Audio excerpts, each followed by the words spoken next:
Hello my friends, we are doing what I love to do from time to time, is a tier list, an EDC gear themed tier list. And today we are looking at all the most currently available Leathermans, the ones that Leatherman are still actively making and selling on their website. I know you can still get some elsewhere, but this is Leatherman 2023, you know, seeing what's still available, what they're pushing at the moment. So some ho-hums about Leatherman's recent lineup. They got rid of the Squirt, which was, I think, probably their better micro multi-tool, which was a shame. They've moved towards the Free series, which I'll share my thoughts on. They've sort of slimmed down a little bit. If I look over everything, they've got less diversity, less, they used to be the Charge ALX with the 2 drivers. A few of those things are gone. The Crunch is gone. The OHT is gone. So, and amongst some other sort of little rebalances and whatnot. But there's been some new Leathermans as well to fill their place. So we're going to go through all of them. And looking at this, I've had all of these Leathermans except for 3. And I've used all of them except for 1. Like actually had in my hand and used for like a bit of odd jobs or whatnot. So I feel like I can give a pretty good qualifier, but I do have, as you can see, the question mark tier down there for just in case, I don't really quite know where to put a Leatherman, or if it just doesn't feel like it sits correctly with the rest of them. So let's get on with it. Let's start with, I'm just going to go with the order that my tier list is generated. We're going to grab the Leatherman Bond. So the Leatherman Bond is currently the cheapest, I would say, full-size Leatherman. Because remember, all those juices, they're long gone now. And the Rebar used to be the price of the Bond, but now you get the Bond, which is kind of like a Rebar, but with a couple less things. The Bond doesn't have the serrated blade, and it doesn't have the replaceable cutters. So it's a bit more of a lightweight Rebar. So let's grab the Bond. Owing to the price, though, the price puts the Bond in the B tier. It's about 110 bucks. That's pretty good for a US-made Leatherman with full 3D tools. The Bond is such a better buy than the Rev, which is more than the Bond, and the Wingman and the Sidekick even, I would argue. I like the Bond more than those. So Leatherman Bond, it's a good tool. I've got one. I've got it sitting around in a toolbox in the house somewhere. It's absolutely fine. It's definitely a B tier. Probably going to end up at the lower end of the B tier, but B tier nonetheless. The B for Bond. The Curl is also in the B tier, but the Curl is likely going to remain in the upper B tier. So the Curl, I've got my Curl right here. It's basically a wave, but with the other outside tools gone. So rather than both sides having tools on them, the Curl only has a knife blade and a file rather than having the saw and the serrated blade as well as the wave. Everything else in there largely similar, except the tools and the handle also don't lock. And that's also the Bond. The handle tools don't lock either. They're plenty tough on the detent, like they're not easy to flop in and out, but yeah, so they don't lock inside. But again, pretty cheap, and just a sign of the times. I know, I bought my wave for cheaper than you can buy a Curl, and that was 12 years ago. This wave here, exactly, this exact wave. See, it's even got the old plier head. Nostalgia, right? But as it stands now in the current line, the Curl is pretty good value and a pretty good entry-level Leatherman. You want to buy your dad a Leatherman for Father's Day, but you don't want to spend, $220 on one of these bad boys. 150 Australian will get you a Curl, which is a pretty good deal, in my opinion. Now, these free K knives, the knife Leathermans, haven't used them, right? My initial impression, I don't like a couple of things about them. It's very expensive. They're about $220 in Australia. That's a lot of money for what is basically a 420 HC knife and some of the flat tools. The flat tools that Leatherman has. Same reason I don't like the Sidekick and the Wingman. I don't like the flat tools, but I haven't used this at all, so I really can't say anything. I can't put it, it's unfair to tier it. These might be fucking amazing. I don't know. If you've had the Free series of knife-based multi-tools, let me know in the comments. So now what we've got here, we've got the Free P2, which is a C tier multi-tool. The P2, the Free series, I didn't really gel with. They've got slightly uncomfortable handles. They've got lumpy bits down the bottom, which I didn't like. And they've got the flat stamped feeling tools that are a bit polished, a bit slippery. Not a big fan of the K2, the free P2, the P for pliers. I had this tool, I never really warmed up to it. I have yet to buy, and I've got one on the way, I'm yet to buy the P4. So the P4 is something that I've used in passing, but I've never actually owned my own. I've got the P4 on the way. I'm going to reserve my absolute judgment on the P4 because it does appear to have a pretty full complement of tools, but still got them flat tools, which I don't love. It's not a bad tool, but I think the other Leathermans do the free P2's job a little bit better. Moving on to the Knifeless Rebar. Knifeless Rebar is a pretty good deal. It's a B tool only because it's a little bit expensive still and doesn't have a blade on it, which, you know, may be absolutely fine for you. It replaces the blade with scissors. So no serrated blade, no plain blade at all. Good for places with weird knife laws. Everything locks still. A pretty good general non-knife multi-tool, but the lack of a knife and the slightly higher price than I would like to pay keep it down in the B tier. Leatherman Micro. I have mixed feelings on the Micro. I love the concept, and it's also going in the B tier. I think the Kel's going to stay at the top.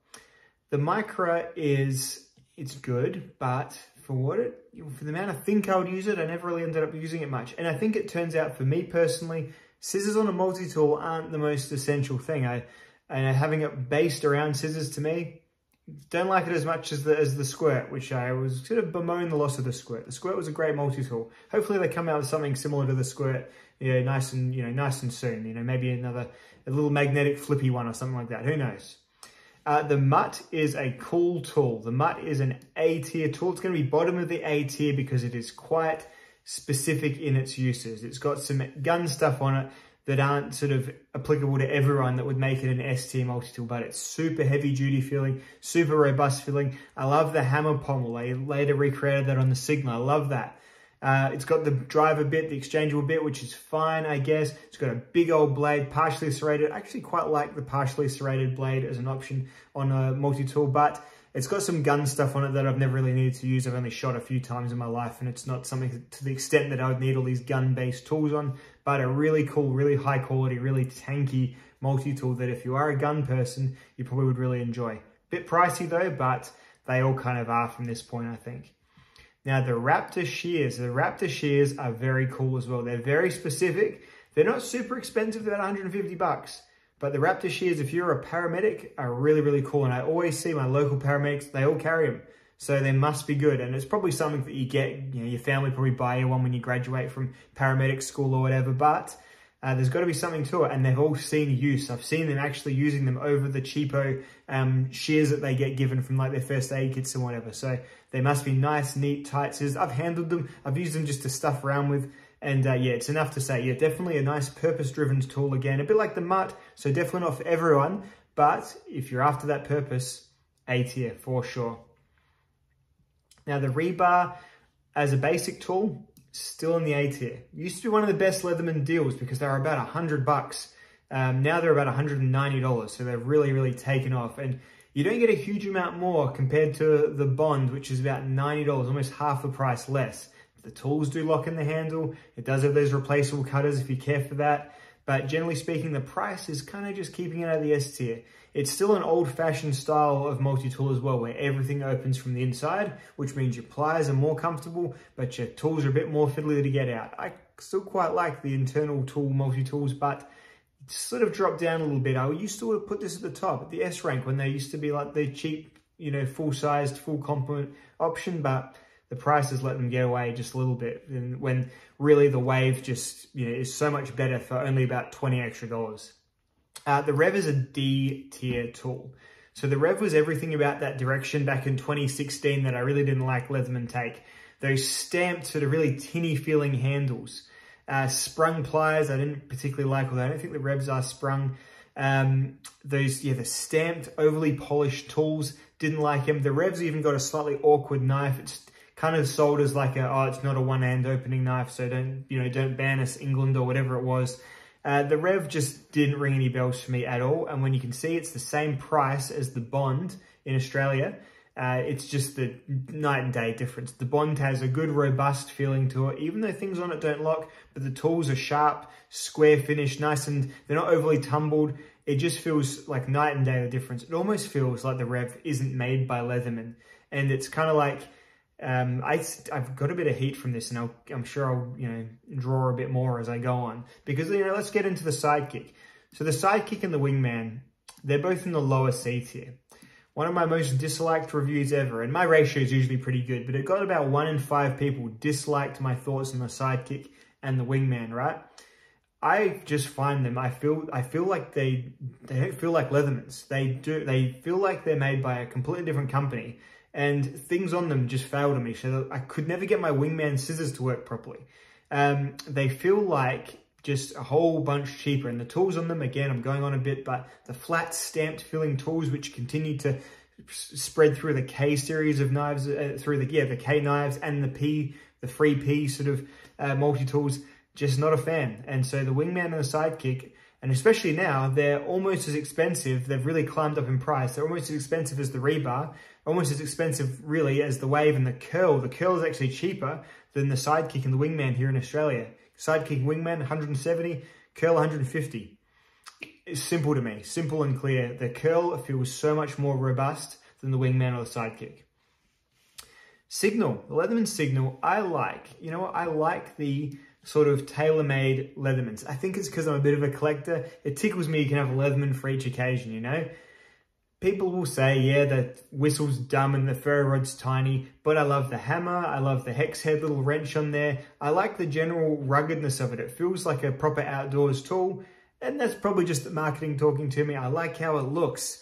You know, there's a lot about the Signal I really do appreciate. It's grown on me positively. A lot of these sort of, you know, sunk in my ratings a bit, but the Signal, I've actually got another one. I'm getting one of the ones in the cool Aqua or the Cobalt, with my next bloody bit of YouTube ad money or whatever comes through. So the Signal and the free P4 are the ones I'll be looking back into next, because I'm sort of back on the Leatherman bug a little bit.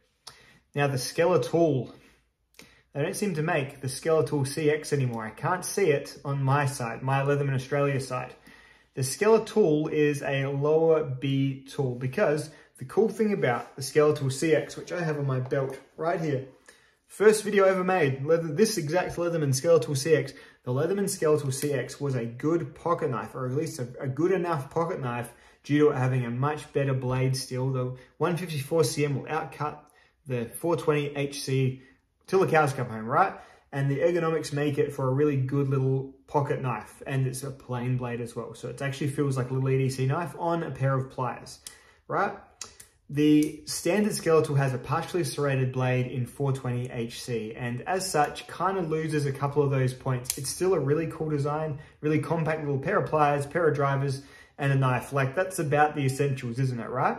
But sinks a little bit down compared to the coolness of the Skeletal CX, which the CS, I believe this one was.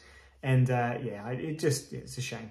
It's a shame they stopped it. Hopefully they redo it with something. I'd love to see them redo it with the blade in like Magna Cut or S30V. They keep rumoring there's the Magna Cut Leatherman series coming out. I don't know if it's true or not. I honestly don't. I'm not being coy.